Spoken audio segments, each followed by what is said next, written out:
A recessão da economia em 2023, o próximo ano, que faltam apenas 45 dias para se iniciar, promete muita emoção, não apenas Estados Unidos e Europa, como você já deve estar vendo aí no noticiário, mas principalmente em terras brasileiras. E hoje no nosso bate-papo a gente vai conversar sobre as expectativas para a economia americana, europeia e, é claro, a brasileira para 2023 e posso já te adiantar de cara que não são as melhores. A zona do euro entra em recessão no final deste ano, diz Bruxelas. Bruxelas é a sede onde fica localizado todo o aparato governamental e burocrático da União Europeia. O Paolo Gentiloni, que é o responsável pela economia da União Europeia, disse, abre aspas, a situação econômica se deteriorou acentuadamente e estamos caminhando para 2 trimestres, ou seja, 6 meses seguidos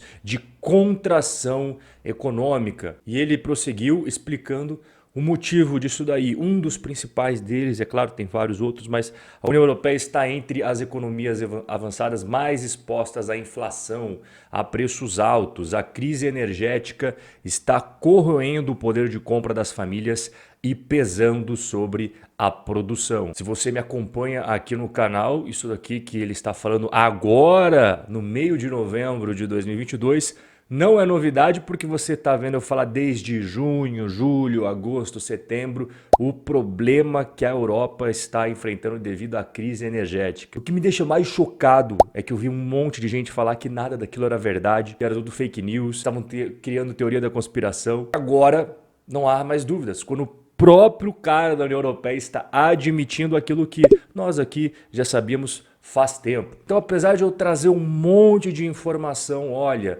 a situação está muito complicada na questão energética na Europa, está aqui a prova A, B, C, D. Eu vi um monte de comentário dizendo, não é verdade, isso daí é fake news. Nos Estados Unidos, nós tivemos uma recente entrevista do Jeff Bezos. Evite grandes compras como TVs. O Jeff Bezos não quer mais que a gente assista a televisão. Não é por esse caminho. Ele quer que as pessoas evitem compras grandes, como, por exemplo, TVs ou carros novos ou eletrodomésticos muito caros. Enfim, aquelas compras que o cara acaba gastando bastante. E por quê que ele deu essa dica? Porque na visão dele tem uma probabilidade bem grande das condições econômicas piorarem bastante na América. E isso torna prudente que o investidor ou com o consumidor ou que aquela família economize mais dinheiro e evite essas compras que ele acabou de mencionar. Inclusive, já que a gente está falando de Jeff Bezos, o New York Times, agora há pouco também, dia 14 de novembro, falou que a empresa do Jeff Bezos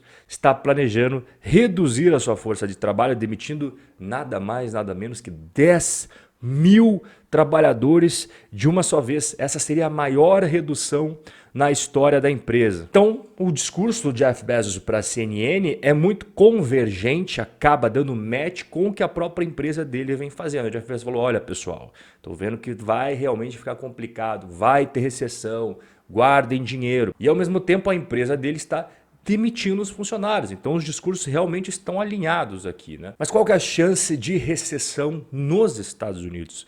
Bom, a Bloomberg, ela utiliza um modelo que daqui a pouco eu vou mostrar para você, que coloca ali taxa de juros, inflação, crescimento econômico, e a previsão, segundo esse modelo da Bloomberg, para recessão nos Estados Unidos, dentro dos próximos 12 meses, atingiu 100%. Esse modelo utilizado pela Bloomberg compila 13 indicadores macroeconômicos e financeiros para avaliar as chances de uma recessão. Agora que a gente já viu Estados Unidos, que a gente já viu Europa, é claro, a gente vai ver o Brasil. Qual que é a maior preocupação para o ano de 2023 no Brasil? Primeiro, vale lembrar que a gente está num contexto globalizado. A economia brasileira não é uma ilha isolada do mundo. Então, o que acontece na Europa e o que acontece nos Estados Unidos, obviamente, repercute no Brasil. Só que, deixando de lado tudo isso que você acabou de ver, de Europa e Estados Unidos, uma situação não muito promissora, a gente soma os nossos próprios problemas internos que, na minha opinião, disparado, aquilo que mais preocupa aqui para 2023 são os gastos públicos. Até vou explicar para você entender. Antes das eleições, já tinha sido aprovado pelo Congresso tal quanto que o Brasil iria gastar no ano que vem. Em agosto, tinha sido decidido que a proposta de 2023 previa déficit de 63,7 bilhões para as contas do governo federal. Ou seja, o pessoal, os políticos de Brasília falaram: o Brasil em 2023 está projetado para arrecadar isso daqui, mas vai gastar isso daqui. Ou seja, um déficit aí de mais de 63 bilhões de reais. Pois bem, mas isso foi em agosto, porque daí nós tivemos setembro, outubro, passou as eleições, primeiro turno, segundo turno, e aí tivemos o anúncio de que haverá um novo governo. E aí começaram os novos cálculos para saber o quanto que se estima de déficit para 2023. E olha só, déficit primário em 2023 pode chegar a 400 bilhões de reais com os gastos e promessas eleitorais que acabaram sendo feitas, se elas realmente se concretizaram. Essa estimativa foi realizada aqui, ó, dia 5 de novembro, então foi bem depois lá daquele primeiro orçamento. Mas o Brasil não tem um teto de gastos? Tem um teto de gastos, mas como tudo no Brasil, tudo é maleável. Tudo você pode contornar e o teto de gastos é mais um deles. E o relator do orçamento de 2023 defende que as medidas da PEC da transição sejam permanentes. Então para pensar. Proposta de emenda constitucional, que é o nome de PEC, de transição. O que você pensa quando pensa em transição? Algo temporário, algo provisório. E ele já quer que esse algo provisório se torne permanente. A gente está falando do relator do orçamento para 2023. É o que eu falo para você. No Brasil, tudo tem um jeitinho. Mas o que está em jogo nessa PEC da transição? Bom, eu separei aqui para você os principais pontos. Agora, de imediato, dia 15 de novembro, quarta-feira, eles vão decidir, enfim, se vai ser aprovado uma proposta de licença para gastar 175 bilhões além do teto de gastos já no ano que vem. Quais são os principais gastos ali dentro? O pagamento do Auxílio Brasil, que inclusive vai se chamar novamente Bolsa Família, no valor de R$ 600 a cada mês, somado com o pagamento adicional de R$ 150 por criança de até 6 anos que a família tenha. E também custear programas sociais escolhidos pelo novo governo, como, por exemplo, a farmácia popular e investimentos públicos em infraestrutura. Só que aonde que está o perigo para 2023? Bom, a boa arrecadação dos cofres do governo neste ano de 2022 não vai se repetir em 2023. E eu explico por quê. Olha só, segundo a Receita Federal, a arrecadação ela somou 1 trilhão 640 bilhões de reais só nos primeiros 9 meses do ano de 2022. Olha só como o Brasil arrecada dinheiro, cara. Essa, inclusive, foi a maior arrecadação para um período de janeiro a setembro de um determinado ano, desde que eles começaram a computar isso daí lá em 1995. Só que a própria Receita Federal admite que esses resultados maravilhosos de arrecadação, eles tiveram um recolhimento atípico, ou seja, que não é comum. E esse valor mais ou menos extra aí que eles tiveram foi de 37 bilhões de reais. Teve uma série de fatores que fizeram elevar a arrecadação ali e também nós tivemos uma cerejinha do bolo que são os dividendos das estatais, que pagaram dividendos bem acima da média, e as estatais no Brasil costumam ter bons resultados